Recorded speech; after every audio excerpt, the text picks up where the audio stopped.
We went to Tanzania just on a normal day. The main plan is that we had wanted to be in court for the hearing of Tundu Lissu.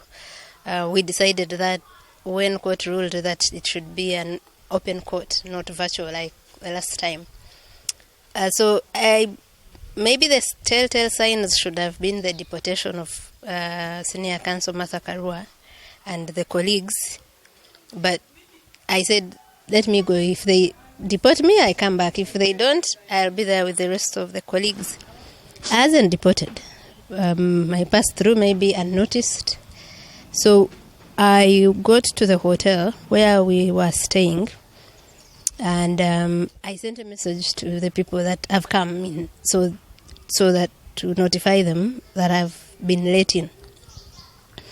And one of the people I sent a message to was Boniface. He said, yeah, I am also up. I'm also in my room sleeping. I said, okay, I'll see you tomorrow. I had gotten there at around 11:30, so I was tired. So I switched off my phone and sleep. I just needed to rest. I wake up in the morning to so many missed calls from Boniface Mwangi and his wife. And his wife is asking, are you okay? And then I check Boniface's messages. He's telling me that they came to arrest him from the hotel, but he didn't pick up the call. So I was shocked to hear that news, that they followed people that are already in the country to arrest them. But I wake up, take a shower. I first go down for breakfast where everyone was, but Boniface wasn't there. So I call him, and he tells me his room number, and he says, I'm still afraid. He had some furniture against the door so that people don't come in.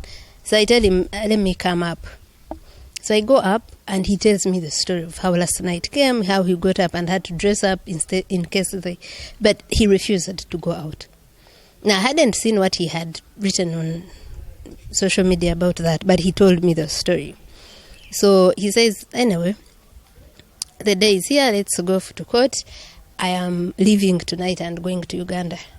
So he says, I have to check out of the hotel, but my flight is much later. So I tell him, no, I'm still here today, so I can put your bag in my room and you check out and pick it whenever you're going, because I think their flight was at 8 p.m.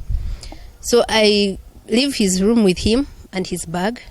I take it to my room, and then for him, he continues to the restaurant. So I come back to the restaurant. I didn't find him at the table. I thought he had gone to serve breakfast.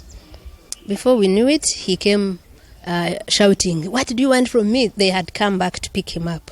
So they are now many, and they identify themselves, and they say that they want to ask him some questions. Now, by this time, we had so many lawyers that had come to pick us to go to court. They included lawyers of TZ Law Society. So the president of the TZ Law Society tells two lawyers to go with Boniface so that the immigration officers question him. So they take him. I actually write that on Twitter. But they take him, and we are thinking it's a normal questioning, whatever, because there was no offense anyone had committed. So us who had stayed behind, we go to court. We are sure that the lawyers are with Boniface. If there are any questions, they will be answered. We go to court, and we sit through the court hearing. The cases that were coming up were more than one. So we leave the court. I think former Kenyan Chief Justice David Maraga and Elder General Ulimwengu, I don't remember who else. There was a lawyer from Comoros. They first addressed the press at the court. So we walked to the hotel. The court was very close to the hotel we were staying at. We go to the hotel, but we are still keeping tabs on Boniface through the lawyers. And they say that now the fate, I'm coming to that, because that's how it starts.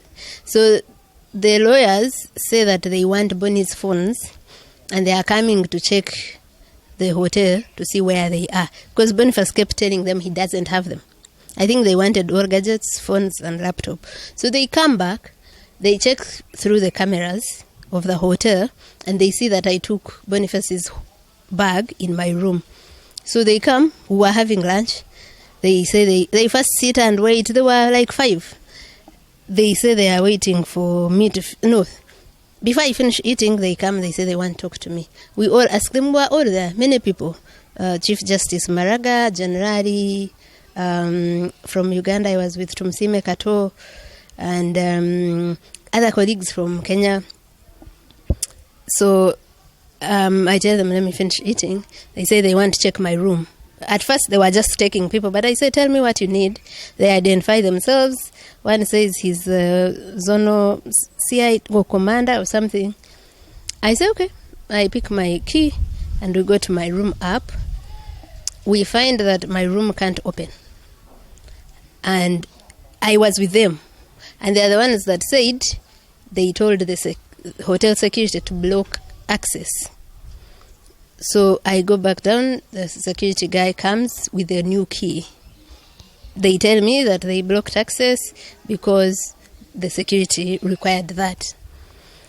So for all intents and purposes, these security people knew that I couldn't even access my room earlier. So we opened the room. I give them, we were with also Boniface. They wanted to check his luggage. I said, this is the luggage I have. They check, they find no gadgets. They check my room everywhere. They also check my luggage. For me, I give them my phone. Because Maya is being cooperative, thinking that this is something really small that didn't need to be escalated. So they say, you are playing jokes on us. They were already very angry people. They tell me to also come with them to police. They say, come with all your stuff, come with us to police. I'd gone to Tanzania with just a backpack because I was going to be there for 2 days. So I carry the backpack. They say, is that all? I say, yeah. They call me, they ask me to take them where I was seated to make sure I didn't leave anything there that belongs to me. They didn't find anything. So General Mwengu asks them, and they say, no, it's a normal procedure. We just have some questions if they cooperate.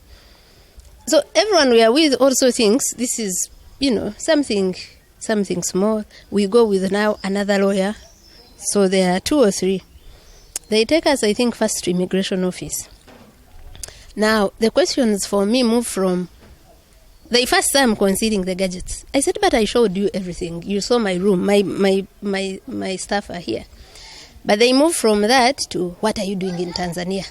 What have you come to do in Tanzania? In that tone. And I said, but is coming to Tanzania a crime? Have you put any notice that I don't know, that you don't want other nationals here?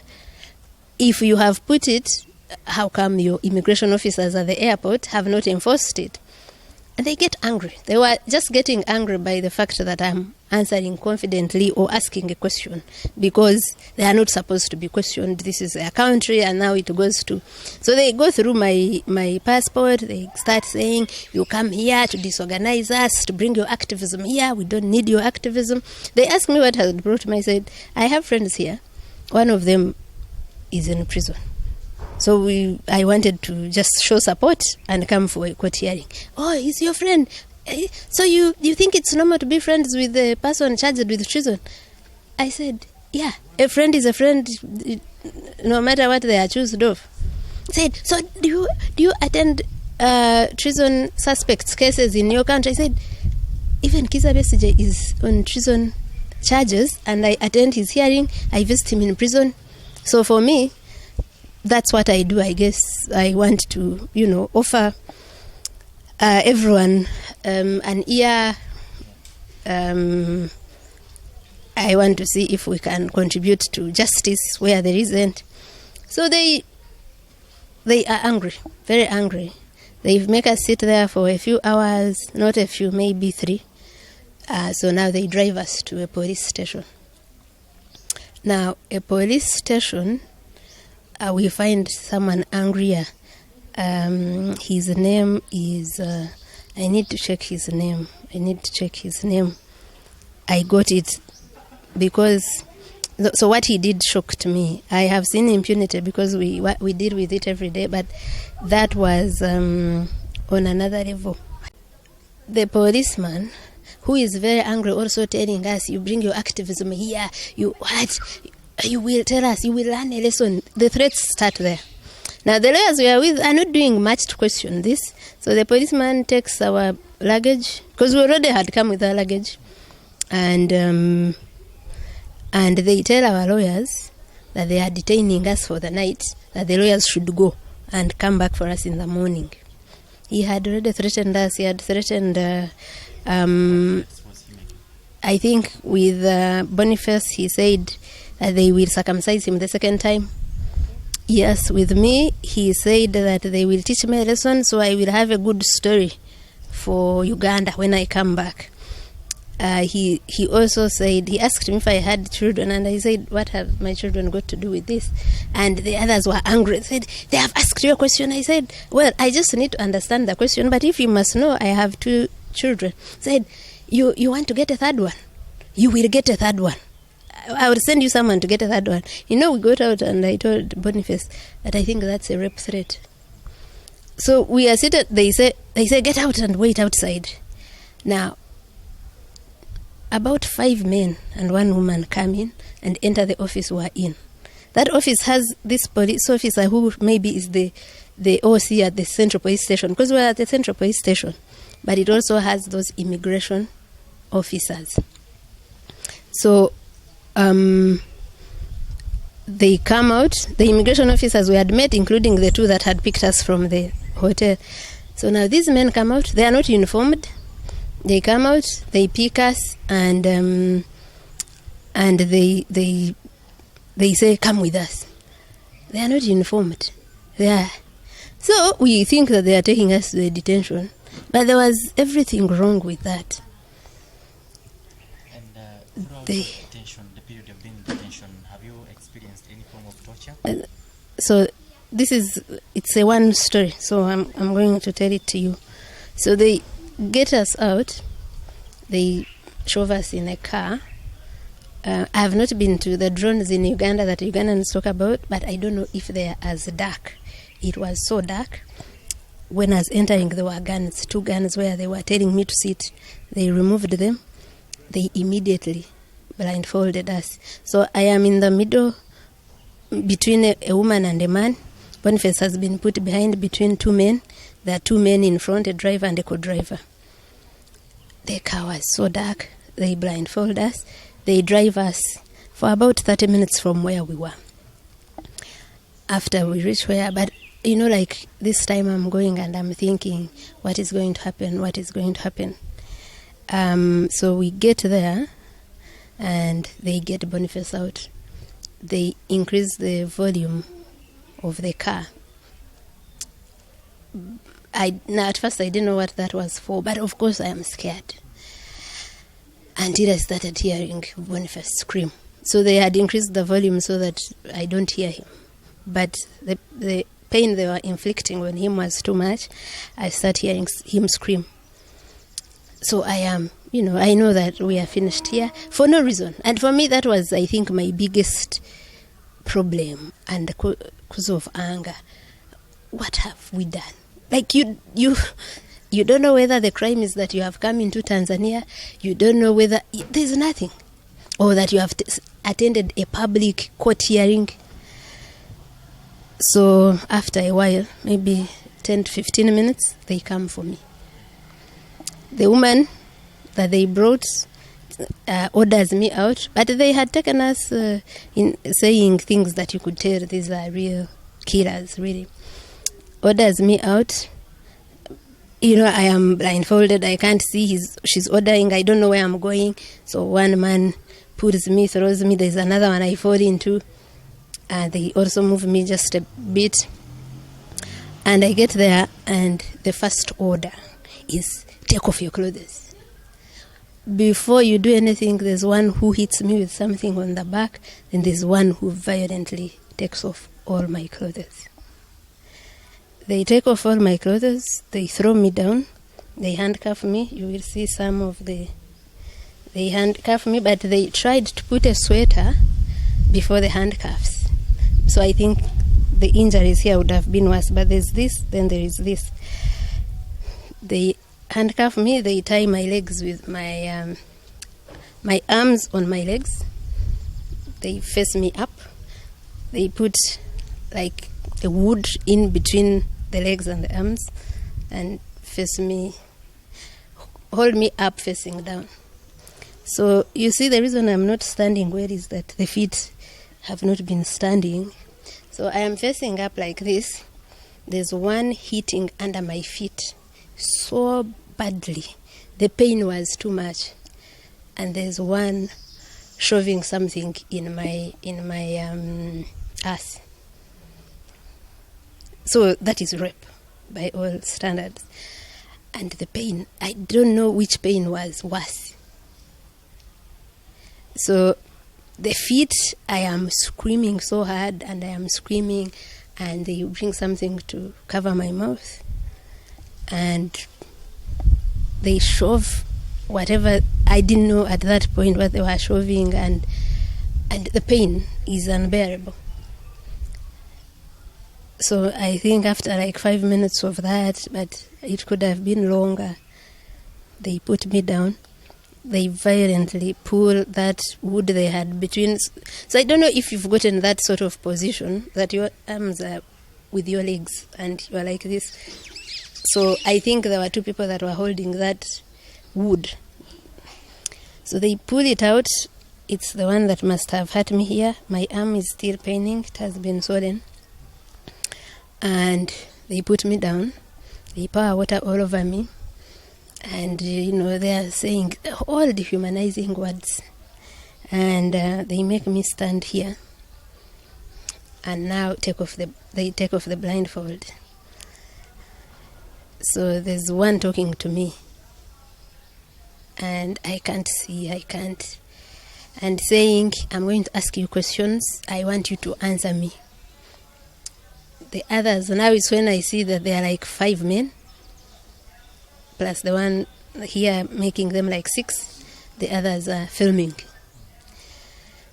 So they are filming and they ask me, what did you come to do in Tanzania? I tell the truth like I'd been telling it, that I'd come to attend a court case, also to visit a few friends. They say, who are your friends? I said, I have many friends in Tanzania. It's not the first or even the second or third time I've been to Tanzania. But who are your friends? They said, one of them is Generali. Said, so who else did you plan with to come? I said, actually, a couple of us, including even Martha Karua. So we wanted to come and attend the court hearing of Tundu Lissu. Okay, that's what I remember. There was more. But that's what I remember. So as they are still filming, he turns me around again. Now that's when I saw what he was shoving under my ass. It was a fist. So he shoves it under again, enough to get shit out of you and smear it on you as they film. For me, rape has, for all time immemorial, been a weapon of war. The biggest way in which it is a weapon is that they use it as shame to the victims. But me, I refuse to be the ashamed one. Yet you are the one committing heinous, shameful, the most evil crimes. So they are saying what you say here. If you ever say it, we have this video, and I am thinking the video will help us with evidence against you anyway. But of course, you, in this anger, you are saying, okay, in this fear and anguish, you're saying, okay. So they finish. It didn't take long. It was a few minutes of pain, but enough pain, enough dehumanization. So that same man puts me somewhere, pours water all over me, and orders me to dress up. I dress up. I'm blindfolded again. They ask me, do you have children? I tell them how many. I say a number that is not the actual. I say the years that are not the actual. They ask names. I say the names that are not the actual names. They ask me all those things, schools, whatever. But all that is to threaten you further, like really, really inflict fear, so that you never talk about the crimes they commit. So they go. Some leave, but they leave maybe 1 or 2 people to watch us overnight. Now, when they removed my blindfold, that's when I saw Boniface lying there. But I had been hearing him screaming. So they tell me to sit down. That's where we spent the night. It wasn't even like here where you're seeing pavers. It was dusty, whatever. So now the pain is too much. We lie down there all night. You don't know whether they are coming back. You're in that anguish. So in the morning, by morning, my feet couldn't stand. They couldn't. So there's this guy that came, I think one of those that had stayed there to watch us, and told us to start moving around. My feet couldn't stand. They were swollen under, they were swollen up. But we tried. We were being ordered by our captors, and really brutal, violent ones at that. So we try. Of course, Boniface kept groaning in so much pain. I imagine they had beaten him harder. So I don't know what else they did to Boniface. So we try to step. Even now, I can't move properly. And we try. They let us sit again. We are seated there. We don't know where we are going. We don't know what's going on. But because they had told the lawyers that we will be at the police station where they had left us, I kept hoping. But for me, the daybreak alone gave me so much hope that maybe now we are surviving. So we stay there until around 10, but you don't know even you have no sense of time. But I just suspected 10 a.m. So they come, the same captors. Now I remember the lady, because I remember her voice. They order us to go and shower. The lady leads me to a small toilet to shower and change. And I'm thinking we are showering to go to the police, where we are going to be maybe deported. We shower and finish. They put us in the car. Now, I don't know if they put me in the car with Boniface, because we are blindfolded. So they drive. The drive became too long, and I said, but from the police station we took about 30 minutes. This is an hour. So I thought maybe they've decided, because I had seen that the lady had my bag that I had left at police. So I think that maybe they have come to take us direct to the airport. The journey became long and long and long and long, and I kept thinking, where are they taking us? By the time I got a chance to lift my blindfold without them noticing, to see time on the car, it was 8 p.m. The journey that we had started at 10. So I hadn't realized Boniface wasn't there. I thought maybe Boniface is too badly off. He's not. He's a chatty guy. He's friendly, and he's someone who doesn't get angry for long. So he would already be talking to them. So I call him to ask him if behind my sweater is there. And they say, he's not here. And I said, where is he? He said, we have taken him somewhere else. Oh my God, now that's worse. First, you are now alone. Even if he was not helpful, he was as helpless as you. Yeah, but second, you don't know what they've done with him. So you have your anguish, So they stop somewhere, and for a while they buy food. But now they start to care about my injuries. They even give me painkillers. They say, how are your feet? They were not stepping. They were swollen. So I hadn't, because I couldn't see. So I hadn't seen how swollen they were until I tried to wear these shoes. My foot couldn't enter at all. And I had no other shoes to wear. I think the shoes I had in my bag were high heels, which was worse. They couldn't also fit anyway. So I walk on foot and enter the car, and I was in the car the whole time, blindfolded. So now after we stop there, they ask me what food I want to eat. They had given us tea the other side at the spot where they tortured us from. So they ask me what food I want to eat. I said, whatever is there. They say chips or whatever. They bring food. They were also eating, I think, for the first time. So after an hour of, a break, they drive again. And for another 6 hours, because I think we got to where now they took me alone towards 2 a.m. So now me all along, because I'm blindfolded, I'm thinking they decided to use the road to take me home. But you know how big Tanzania is. We hadn't even reached anywhere in those about 15 hours. Yeah, so they put me in a room. By the time we get there, I had realized they are worried about my injuries. So I had realized that they won't inflict any more pain. I wasn't now worried about pain. I had thought they want the injuries to heal before they let me go. That's what it looked like, because they were giving me painkillers all the time. So they give me a small mattress to sleep, and I sleep. It was so cold. I think one of the captors from the car brought me a jumper to wear it and sleep. There was nothing to cover you. So I sleep thinking that maybe we have slept closer to the border and tomorrow they will take me to the border. By that time, I don't know if my passport is back from the police. The police had held on to our passports. So in the morning, the lady wakes me up to take a shower at 6 a.m. and I am thinking I'm taking a shower to go home. They keep me again in that room for the whole day. And now I refuse to eat. I tell them I'm not interested in eating.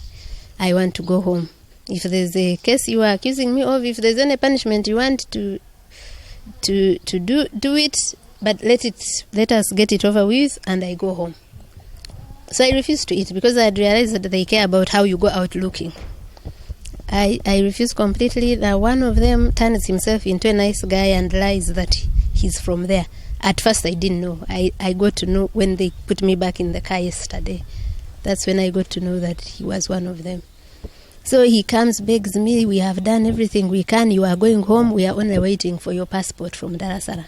So now I realize, yeah, that makes sense. I can't live without my passport. If it is coming, let me be calm. But also Dar es Salaam, if it is the same journey of 15 hours, that means I'm still here. Now that was on Wednesday. So yesterday, Thursday, I wake up, I still refuse to eat. And I say, if we are going today, don't worry, I will not die in 2 days. I'll eat at home. That guy who is now playing nice keeps saying, they are almost here, don't stress yourself. For us, we intervened and said, these are human beings, you can't treat visitors like this, the image of TZ. Long story short, I think at around 4 or 5, the car comes, and they blindfold me. The lady, before she comes to pick me up, but I've spent most of the last 4 days blindfolded. 90% of it, they were opening when I was going to eat, and then, or when I have take medicine. Yeah, so they put me in the car and drive again. It was still a long journey. We started it at around 5. I'm blindfolded all through. They are threatening me. If you say what has happened, you will see what will happen to you. And I just keep saying, okay. So we drive for another, must have been 9-10 hours. They get me out of the car after telling me again that, threatening me that if I say anything, what has happened in Tanzania stays in Tanzania. I say, but you mean what has happened on my body? Because I wouldn't mind what is happening in Tanzania if my rights haven't been violated, if I haven't been tortured for no reason. I said, I've told you, you will see what will happen to you. So they get me out of the car and they say, yeah, get out, you are home. That's when they remove the blindfold, and I am thinking, I am home where? I don't know where I am. They said, yeah, Mutukula border is ahead. Just walk. I am limping. I have no money. I have no phone. So I tell them, but how am I going to go home? I from here. They said, you figure it out. They turn around the car. So I start walking, and they had left me more than 2 kilometers from the border itself. Do you know what time it was? I asked the border that rescued me what time it was, and he phoned me after walking a short distance. I was limping. The border guy said it was 2:42 a.m. So they throw me there. I'm walking, but it is night. Yeah, it is scary, but you are thinking, I am better off here in a scary night, bushy, middle of nowhere than in the car with killers. The anguish of spending all that time that I spent in the car with them. I am not even seeing anything. So as I'm walking, I see a border passing. I call it. This is now taking your chances. Whether that border is another criminal, you don't know. The guy comes back, but he was a nice guy. He is a Tanzanian. Now he almost made me forget that this whole time in that chain of events I've told you, I didn't meet a sensible or good person. No. So this guy, speaking English with difficulty, says, "Where are you coming from? Where did you come from?" I said, "Someone dropped me here. Some people had kidnapped me. They dropped me here. Please take me to the border." He said, "Yes, I will help you." I sit on the border. He takes me. I'd never been to Mutukula border. He shows me the side of TZ for immigration. I go there.